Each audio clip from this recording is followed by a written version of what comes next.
Hello everyone, I'm very happy to see you in this event. It's a big honor for me to show you the new version of Woodwork for Inventor version 16. This is the result of hard work of my colleagues, and I'm really proud to share it with you today. Let's begin with the compatibility. So as you know, Woodwork is an add-on for Autodesk Inventor, and with the release of the 16th version of Woodwork, we added the compatibility with Inventor 2026. As usually, we're still compatible with three latest versions, so Inventor 2025 and 2024 is supported, as usual, so you have older version, no worries, we got you covered. So now let's begin with the design section of the new features, and the first thing we will discuss is the edge banding. Some of you are using the edge banding of various thickness in the model physically, and we got a request to apply a rounding, okay, because the edge banding can be quite thick, and edge banding also plays a role in the renders or in collision detection. So we added this feature in the material editor. So now for selected type of the edge banding, in this case for the PVC, I can select different kind of the radiuses. Okay, for instance, for 0.8 mil, I can add the rounding of 0.5. Okay, and then when you use a build structure within your model, this rounded edge banding will be presented. Okay, and then it's up to you how you will use it. Okay, so the next thing is the libraries. Those of you who use Autodesk Vault may face with the situation when you need to do some migration, when you need to move the files back and forth within the workspace to ensure that Vault can reach those files. Okay, so since this version, we have an option to put the Eyebox and smart hardware components within the project workspace. And this improves the compatibility for those of you who are using Vault managed environments. Now let's speak about the duplicates. We may work with identical components on the left and right side, on the top and the bottom in some cases. So usually it's hard to notice if those components are really identical or not. So now we have a tool which allows you to find those components. As you can see, there is the set of two components, left and the right panel, and they are the same. So what we can do, we can define their description values, their descriptions as, say, a side panel, for instance, and then in the BOM we will get a side panel quantity 2 units. There is one more tool related with the duplicates, and this also allows you to define the status of the component. Okay, so for instance, I want to apply some changes and I'm not sure if those changes are good. So what I can do, I can record the current status of an assembly, okay, and then make some changes. Let's say, for sake of experiment, let's make a tiny hole, which is barely visible in this entire assembly. And then when you use show status, what will happen? It will indicate that this part is different. So there is some change in this part. And then it's up to you to decide if this is a good change, if it's valuable, or you need to roll back the changes. So now let's pick the materials. Some of you are using banded parts, and as we know, those parts can be made in a sheet metal environment. So they are not only made of a sheet metal, but they have this sheet metal type of a part. So what we can do, we can assign their material within the assembly. Yeah? So there is no need to unfold the part standalone as it was previously done. So you can assign the materials without interrupting your workflow. Okay.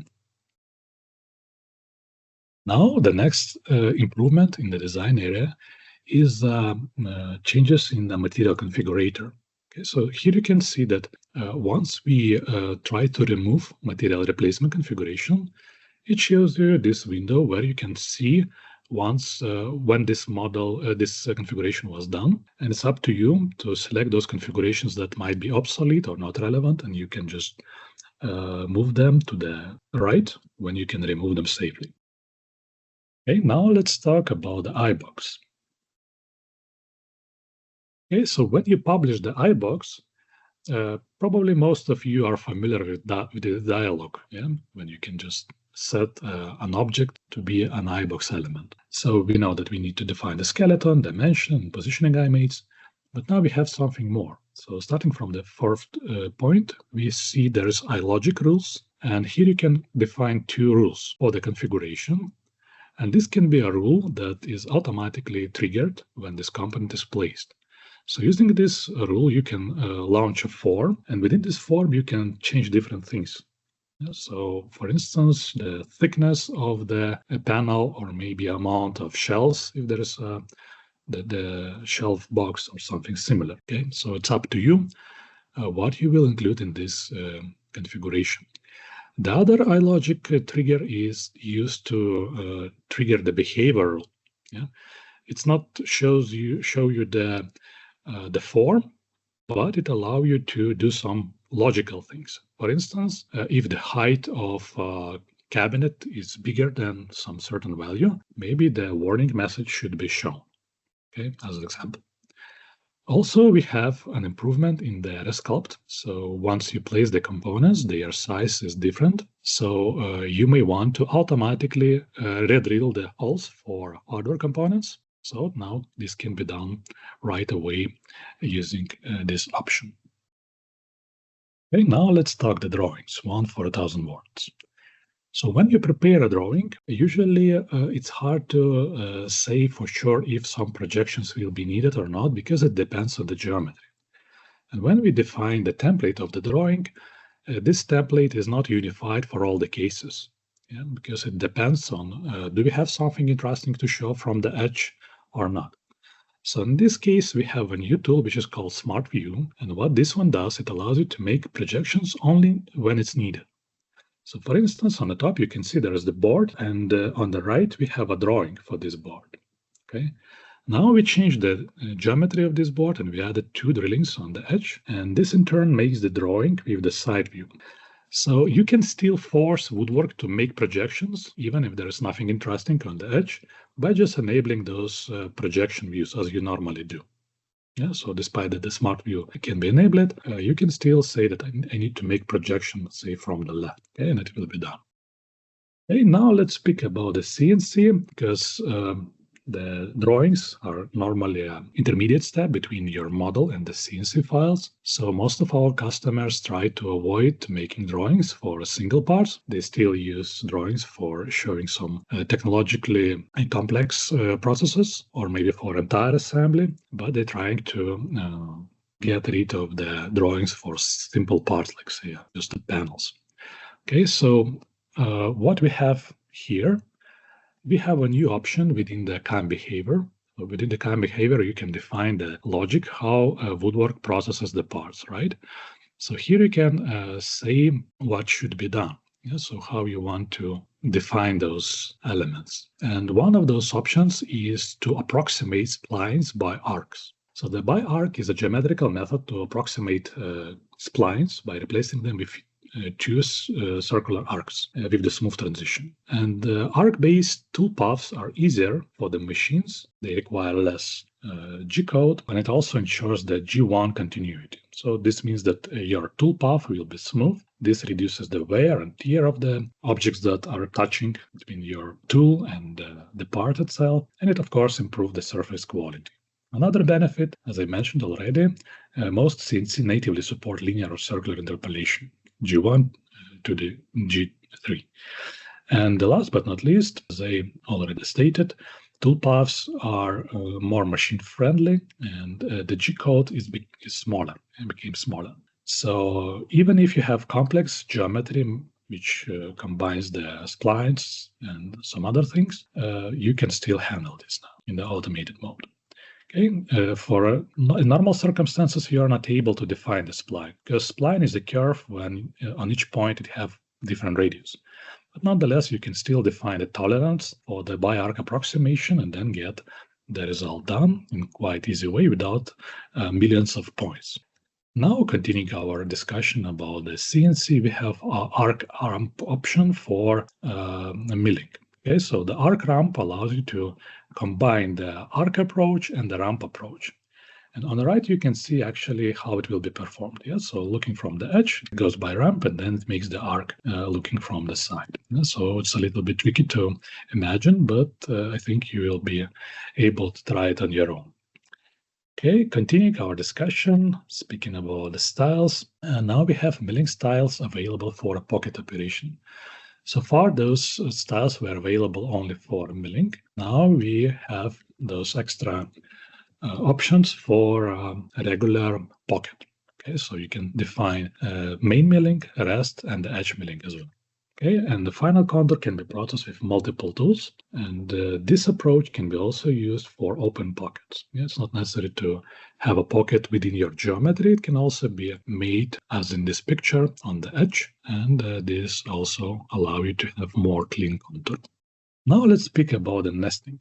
And this is one of the points I like the most. So now we have new updated cutting optimization algorithm within Woodwork for Inventor with nesting. Okay, so as you know, there is 3 versions of Woodwork for Inventor, and this is the top tier, the one which combines the regular woodwork plus CNC, and it also has a nesting. This improved nesting. So what we get in the first place is a better layout. So you can see there is some sort of bench made of panels, which combines the cross of different cross sections and combines into that shape of the bench. So on the right, you see the layout, and it's quite complex, I would say. So this result is very impressive. And even in this case, we can try to improve it even further. And this updated nesting have a tool to look for another solution. If you have time, you can just run the calculation for a few more minutes, and it provides you the result. So here you can see some benchmarks, which tells you how big improvement was done. Yeah, so it automatically chooses the best possible solution. If you are limited in time, so you can just take the first one, which is like a quick, rapid result. But if you need to have a best solution possible, you can just launch the optimization and leave it running for multiple minutes, and that's how it works. And also, we do the calculation using multiple threads. So if you have the CPU with multiple cores, actually each CPU nowadays have multiple cores, so we can utilize all of them. The more cores, the better result, because we can run the calculations in a parallel. And now let's talk about the licensing. Yeah, it's also a very important point. So we switch our approach in the licensing to the subscription. So starting from this version, each new user can only obtain a subscription license. And this license must be linked to their Autodesk account. Existing user, though, may still use their perpetual licenses as well as the subscription licenses. If you have perpetual license, you can still have a maintenance plan valid for up to 1 year. Last but not least, different accounts are used to manage those 2 different kinds of licenses. In the interface, we also have the changes. So we split the information about the license from the About window into the standalone dialog. So now you can see there's 2 things. There's the About window, which tells you if the software is up to date, what version you're using, and so on and so forth. And on the right, we have a license information, which tells you what kind of license do you have, how much time is left, and so on. So now let's talk about the login. So when you log in into your account, what you can see here, there are 2 kinds of licensing, the perpetual licensing and the subscription licensing. So you can choose the type and manage those licenses accordingly. And then there is one more thing about the trial. Yeah, those of you who want to try our software, actually many of those who tries the software, in most cases requires some extension of the trial. So we simplify this process. So when the trial is run out, there is the button on the bottom when you can ask for a trial extension. Okay? And this simplifies the workflow. Previously, you would need to wait longer, you need to find some contacts and so on. So now there is a single button which allows you to just quickly do this.